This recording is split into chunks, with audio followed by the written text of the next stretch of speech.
Judges Corner is brought to you by CoolStuffInc.com, the best online retailer for Magic the Gathering singles and sealed product, and gatheringmagic.com, your place to explore the game. Now it's time for Judges Corner. Hey everyone, thanks for watching another episode of Judges Corner.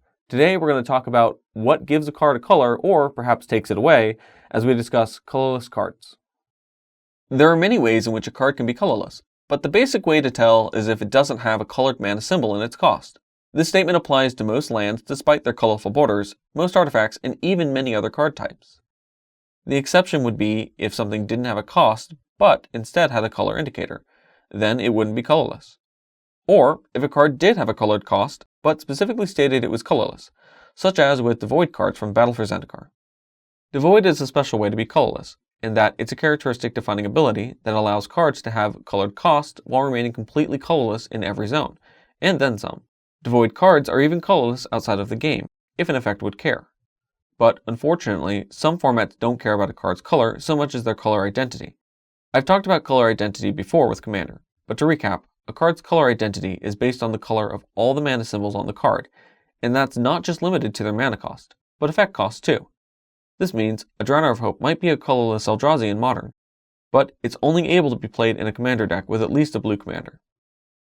While colorless might seem like a 6th color a lot of the time, it's actually not. One example of colorless not being a 6th color is if your only lands are Mana Confluence and City of Brass, and you want to activate one of Endbringer's abilities. You actually can't because Mana Confluence and City of Brass only produce colored mana. This would lead to the same result if you somehow have an Endbringer in play, but only have a Steam Vents and an Overgrown Tomb as your mana sources. Also, a colorless card is not considered monocolored, so it would not have to pay the ultimate price, or get evaded by a Guardian of the Guild pack. However, a card's color can change if something changes it, such as with Painter's Servant. And in that case, with colorless cards, they just become the selected color and are no longer colorless. So you're either colorless or you're not. A card can't be both. So that's all we have for colorless cards.